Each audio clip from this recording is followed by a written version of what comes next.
to many victims of violent sex crimes, see the perpetrator walk free or get a minimal sentence in prison, while the rest of their lives are destroyed by the psychological post-trauma stress.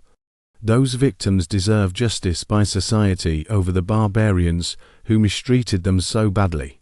Another category of victims' justice, where the perpetrator all too often walks away with too light of a sentence, is in white-collar financial crimes. The candidate should propose a new approach that assigns prison sentences based upon the scale of the crime. The sentence will be calculated by dividing the amount of money stolen or embezzled by the current calendar year's estimated median U.S. household income. For example, in 2024, the U.S. median household income was about $75,000 per year.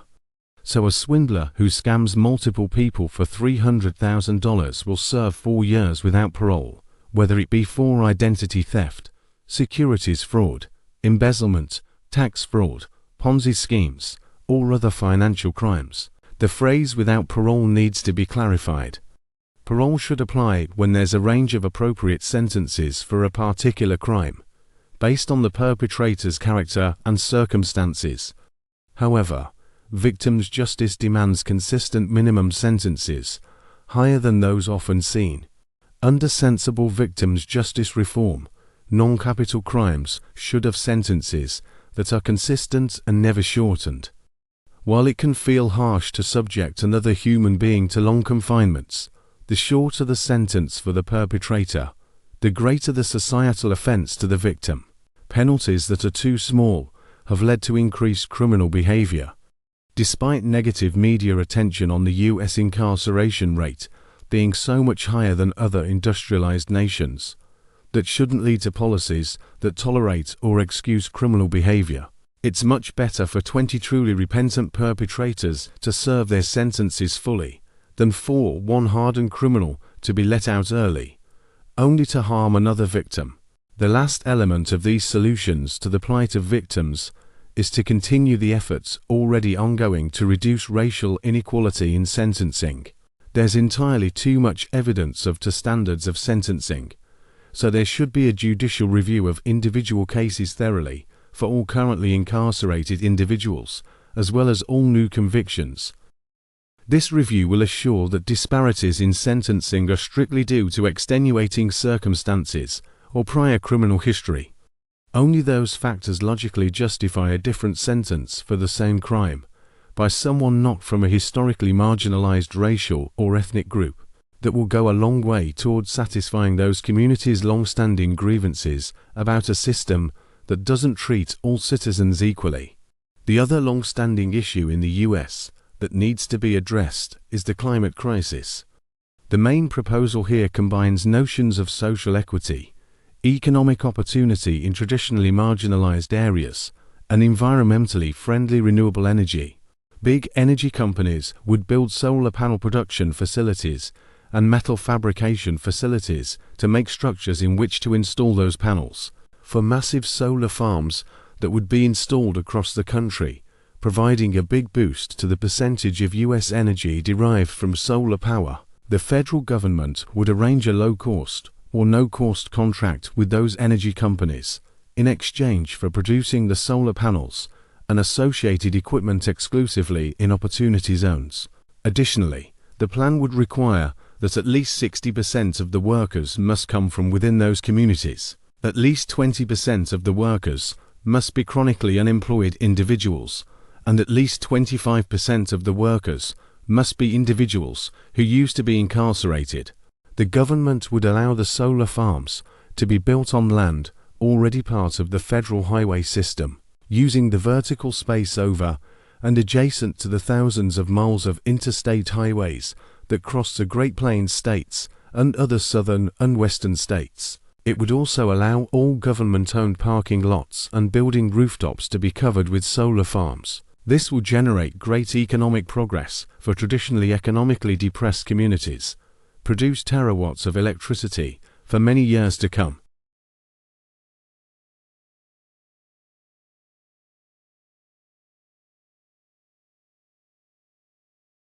A second idea to pursue vigorously to address the climate crisis is to assess which native plant species provide the greatest carbon sink benefit and to stimulate reforestation and regreening of the countryside to build off of the Trillion Trees initiative. Further, tax breaks that incentivize brownfield investments and tax penalties for greenfield investments will encourage greater carbon sink preservation. Included in the brownfield tax incentives will be solar panel installation to tap into the production established in the idea described above. A third climate crisis idea will be to stabilize excessive drought and excessive rain regions by creating a large-scale water pipeline, project to pump excess rainwater from those areas that traditionally get flooded to those areas that traditionally suffer severe droughts. For example, the Red River floods just about every year in the late winter, so water treatment facilities and pipelines will be built to siphon off the water before it reaches flood stage and move the water to the desert southwest in the Colorado River Basin. As with the solar power idea, the intent of the public works project related to water movement will bias toward job seekers who are formerly incarcerated and long-term unemployed people. Not only would that help out the communities that suffer from drought, it would benefit downriver communities who experience devastating floods, destroying their homes, and it would greatly benefit insurance companies who would otherwise pay out massively to replace those homes, and would benefit homeowners because it would lower their cost of insurance. Another thing that could be done to both reduce the debt and protect the environment is to penalize companies that are caught polluting according to the criminal victim justice reform proposals included elsewhere in this platform. Top management individuals in those companies who were proved in court to be either malicious or willfully negligent in allowing pollution to occur should suffer white-collar criminal penalties. The cleanup costs for their pollution disasters would determine the prison sentence to be imposed. The last major issue to address is Social Security reform. In 2034, the trust fund runs out of money to continue to pay benefits at the level committed to by law. Some solution must be found, or benefits will be cut at least 20%. Both Vice President Harris and President Trump have claimed that they will solve the issue and protect seniors, but have provided no specifics for how they do that. Before he dropped out of the race, President Biden had already proposed to eliminate the earnings cap on the Social Security payroll tax and have all earnings subject to the tax. However, he felt obliged to keep to his prior promise and only apply it to those people making over $400,000 per year. That's a promise that doesn't really have to be kept, as we all pitch in to reduce the debt and deficit. Applying the tax to everyone at every income level would be more fair to all taxpayers instead of providing an advantage to higher earners. It would also go a long way toward shoring up the system financially, but it still doesn't solve the basic problem that the retirement benefits that people get from Social Security are a very small fraction of what they deserve. We need to not only rescue Social Security from the looming disaster, but also create the opportunity for a system that provides robust retirement benefits. When setting up the Social Security Trust Fund, Congress required investment of Social Security payroll taxes into government bonds. Over the past 90 years, they have trailed inflation badly. If investment had been stock market based instead, that would have been a huge benefit to working people. Investing Social Security taxes into the stock market would have provided massive retirement savings to even the most average factory worker born in 1935, if they'd been paid only the average weekly earnings from age 18 to 65, but their and their employer's Social Security taxes had been invested in an account that tracked the Standard & Poor's 500 index fund. They could have retired with $1.4 million in their account. What's truly amazing is, the day after their retirement, they could have started getting monthly retirement account checks equal to their full-time pay on the day they retired, and never run out of money. As most folks know, the typical Social Security benefit payment is about 35% of their full-time pay as of their retirement date under Social Security calculations. A similar worker born in 1959 again just making average wages in a typical factory or service industry job, would have $0.7 million in retirement savings today as they entered their retirement years.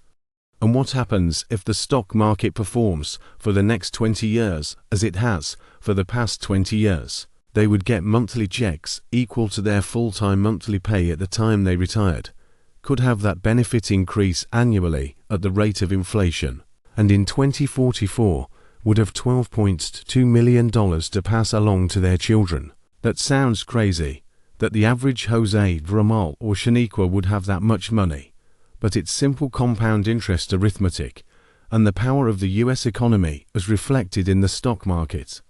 Why should only wealthy people benefit from that? Congress is taxing everyone more than 12% of their income to pay into the system, and depending on their other sources of income in retirement, they're taxed again on their Social Security benefits. Plus, they're screwed compared to what they could have gotten under a stock market-based savings plan. In effect, Congress is taxing the lost retirement savings by 90% by providing such meager benefits compared to what they should have had. It's criminal, and American voters should be outraged at how they've been treated. But even though that's a great reason to change how Social Security works, there's a complicating factor associated with this reform. How can we transition from the current Social Security system to generate payments to individuals at the level that the reformed system would provide? To immediately triple monthly Social Security payments wouldn't work. It would accelerate the end of Social Security. You can't magically create the investment returns that people should have gotten within just 10 or 15 years or less of retirement. So a phased transition has to be financed somehow. The answer has two elements. First, Health and Human Services would create portfolios of 100,000 random, undisclosed Social Security numbers, and then auction off to financial services firms the right to provide those individuals with retirement account management. The financial services firms would have to pass due diligence examinations by Treasury Department regulators and subject themselves to frequent reviews and audits to assure that citizens' interests are protected. What comes along with the portfolio of Social Security numbers are Treasury bonds, equal to all of the payments that those 100,000 people and their employers have paid in to date, escalated by the interest earned by the trust fund. The financial services firms would sell 2% of those bonds each year to generate part of the funds needed to pay out benefits. The financial services firms who won each portfolio would take over, making Social Security benefit payments to recipients according to the benefit increases discussed below. The Social Security Administration would continue to track the earnings and Social Security payroll tax payments of individuals and their employers in order to keep documenting the retirement benefit that they should get under the pre-existing Social Security system, because the investment firms would have the ability to put the retirement funds into US stock exchange stocks. The rates of return, based on past performance of the stock market, would be much higher than for government bonds. This will ensure that as time went by, the financial burden of paying out Social Security benefits would no longer rest on future generations of taxpayers. The Ponzi scheme nature of having current workers paying payroll taxes to fund the benefits, payments to retired workers would be eliminated, and there's a huge benefit to American businesses, since the investment into those businesses will be massive. It will create an economic boom, with opportunities for people in communities across the nation. The second aspect of the transition is that for everyone aged 50 and over, on the date that these reforms become law, their Social Security monthly payments will be, as currently forecast, but will increase annually by the rate of inflation, plus 2% until they reach the level intended. Retirement benefits will grow until they equal the last monthly paycheck received before retirement. Adjusted for inflation, payroll taxes will still be 6.5% from the employee and 6.5% from the employer. The financial services firms will use 1% from each paycheck to pay for part of the transition costs. In summary, selling 2% of the Treasury bond portfolio, plus the growth that will come from investment in the stock market, plus the Social Security payroll taxes coming in, will be used to bridge the gap for people between 35 and 50, with a longer time horizon until retirement. The forecast monthly benefits will increase annually by the rate of inflation plus 1%. For people younger than 35, the forecast monthly benefits will increase annually by the rate of inflation. The accounting picture for all of this may sound complicated, but in the end would be to the financial benefit of the federal government and to individuals. While there would be expenses to implement the program, the government would receive the auction revenues. Then that's combined with tax revenues from the much higher stock market investment returns. When people are receiving their monthly benefits, payments as compared with negative tax revenue from the existing method of funding Social Security by issuing bonds. That's because the reformed Social Security returns would be taxable, similarly to the way traditional IRA payments are taxable, since everyone will have a higher retirement income. Both the auction and tax revenue streams would provide a healthy inflow toward covering the cost of redeeming 2% of the trust fund Treasury bonds annually, plus stretching the redemptions across many years would create a relatively lower impact on interest rates, reducing the portion of the federal budget that goes to interest on the national debt. What hasn't been touched on yet in this Social Security reform discussion deals with the Social Security Disability Benefit Payment Program. A sensible approach to this tackles this problem by methodically addressing fraud and by integrating disability insurance into the retirement program above. People who are receiving disability payments or may need them in the future would become part of the risk pool held by the financial services firms. In other words, there's no penalty for having a pre-existing condition resulting in permanent disability. Such a risk pool, including all US citizens, would result in a low cost to purchase disability insurance policies for those who aren't disabled. But if people chose not to buy that insurance, they would have no disability coverage, and their families would be burdened. Rather than taxpayers, financial services firms would be very diligent about detecting fraud to keep their risk exposure low. The government focus would be on providing assurance that individuals aren't taken advantage of due to unethical actions by any of the financial services firms. Doing all these things for Social Security reform puts it back on a solid footing, raises tax revenue and benefits the retirement financial picture for all Americans. Turning to a new topic, typically candidates will inform voters of their views on national security. Those views are often important as voters consider whether the candidate would do well in foreign policy during their presidency. But the approach to this in previous campaigns has been disruptive. The problem is that any comments made by a candidate who isn't an incumbent might affect ongoing diplomacy and military engagement. It would be best not to comment specifically on any national security topic that weigh ongoing efforts to influence world events favorably to the US national interest aren't undermined, especially when it's a close election. Adversaries or allies might use a candidate's comments to delay an agreement or question a commitment made by a military liaison. That's why my approach will be to make no public pronouncements on specific policy views. Instead, I'll give generic descriptions about how the national security apparatus would operate in an administration that would be inaugurated, presuming the success of the campaign.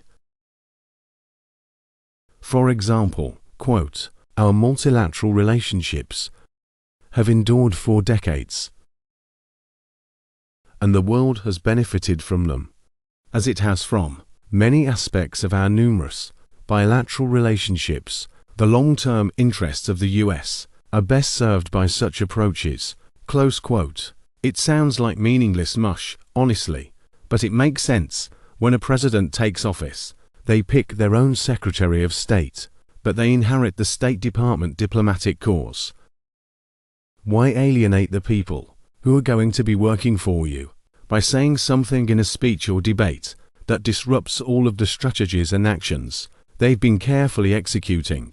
Under the prior administration's policy, they'll still be working with their foreign counterparts and could be manipulated because of the things that were said. Another thing to highlight is that some voters tend to focus a lot on one issue that has immense personal significance to them, creating what are called single-issue voters. Prime examples of this are immigration, abortion, racial equality, and LGBT rights. I've already dealt with immigration, so what about the others? When it comes to abortion, it became more complicated with the Supreme Court's Dobbs decision in 2022. As was seen, this had a big effect on the midterm elections for the 2024 election.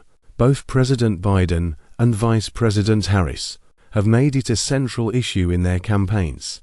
And on the other side, President Trump has said that leaving the issue up to the voters in each individual state seems appropriate to him, although he has expressed support for blocking abortions after 15 or 16 weeks, except in the case of rape, incest, or the life of the mother. I could repeat the same point about leaving it to the states, or echo Vice President Harris and advocate for Congress to pass a law allowing abortions nationwide, but that wouldn't distinguish me from the opponents, and isn't really centrist as I intend. Instead, because there is so much opposition on both sides to the other's approach, the path to take should elevate the discussion from an unsolvable legislative model to a lasting constitutional answer. You see, the problem with individual state legislation or even national legislation is that negotiating it in a way that properly represents citizens' differing views seems impossible, and of course, it could be overturned, so it's not going to be enduring even when passed. That's why the best answer is to call for a constitutional convention at which an amendment related to abortion could be debated and hammered out that would make it enduring and give citizens the opportunity to choose to revoke their citizenship and move to another country if the prevailing societal norm that got captured wasn't acceptable to them. The same type of resolution seems well suited for the transgender issue, in that there's a massive divide within the country about what should be enshrined in law. A healthy convention debate could air all of the views associated with the topic, hopefully leading to a consensus solution. By deferring these issues to a convention, I'm intentionally not choosing an adversarial position against either side, instead appealing to voters in the middle rather than the extremes in each party. The voters in the middle want harmony and outnumber those on the passionate left and right. The hope that voters on the left and right might have about seeing a position in line with their views captured in a constitutional amendment may bring them to support me over their own party's candidate. On the issue of racial inequality, the combined social equity, environmental and economic equity program related to solar panel installations nationwide is admittedly aimed at addressing directly the dissatisfaction of Black and African Americans with persistent socio-economic inequality. I'm also proposing symbolic elements in my campaign to strengthen that appeal significantly. I will continue and complete President Biden's plan to change the person pictured on the $20 bill from Andrew Jackson to Harriet Tubman, and will adopt similar changes to other items of currency. To be specific, we'll change who is pictured on the $5, $2, and $1 bills and on the penny, nickel, and quarter, where images of Lincoln, Jefferson, and Washington are duplicated. That will create the chance to add 3 other Americans' images for people such as Ronald Reagan, Cesar Chavez, Colin Powell, or Eleanor Roosevelt, amongst other candidates. Another symbolic idea I'll implement is to reshape the Stone Mountain, Georgia monument that features Civil War heroes of the Confederacy into a Mount Rushmore-like representation of 4 famous Black or African Americans: Harriet Tubman, the Reverend Dr. Martin Luther King, Jr., Rosa Parks and Frederick Douglass, eliminating the existing monument that evokes white supremacy, is aimed at healing racial divisions in the country and builds on the replacement of Confederate statues and place names that has occurred in recent years. I already addressed educational inequities experienced by minorities in the education proposal on charter schools to replace failing public schools. Voting rights is another such issue, one that is very important to Americans. It's crucial to have strong voter ID laws to assure every American that all ballots cast are valid. When polled, 80% of Black and African Americans supported this, and it's common sense to have a short absentee voting period from 2 weeks before Election Day until the polls close that day. However, it's a real concern for many voters that polling places may be located far from them, making it harder to vote, or that there are too few polling places to allow for reasonable access. In each of these cases, the Federal Election Commission should require that a state correct the situation ahead of the next election, or if the prior election outcome was close, to hold a special runoff election. After making the required fixes with respect to healing, it's obvious that, as a result of the policy proposal on student loan debt, people will be hurt and angry if their student loan debt that had previously been forgiven gets reinstated. It's a matter of equitable treatment among taxpayers, however. Even though they only represent a small percentage of the voting population, their family and friends may add to that opposition. I'm sympathetic to their dissatisfaction, but many more people would agree that it's best to implement spending cuts to run a surplus to keep the country from going into default, and can be relied upon to stick with it through a few budget cycles. Further, the combination of the proposals for the various ideas discussed today may make debt reinstatement relatively less important in the decision on who to vote for. Another big regulatory topic that I want to tackle is minimum wage. As long as it's inflated, that drives higher costs for consumers, which is bad for the economy. Just look at how much it costs for fast food these days. And it's bad for government spending, because it kills jobs for people at the low end of the wage scale, who then go on welfare. There's a common sense solution, but first the Supreme Court needs to weigh in on what I perceive is a 10th Amendment problem. There's both federal law and state laws that regulate minimum wage levels. If the federal law takes precedence, then presumably that means it's a power enumerated in the Constitution articles. Therefore, only the federal government should set the minimum wage, and there should be no state laws. But it shouldn't be one number nationally. As with income tax exemptions and standard deductions, there should be a different minimum wage for each metropolitan statistical area, or MSA, as a fraction of each MSA's average wage, using the same ratio included in the National Labor Relations Act. That was about 35%.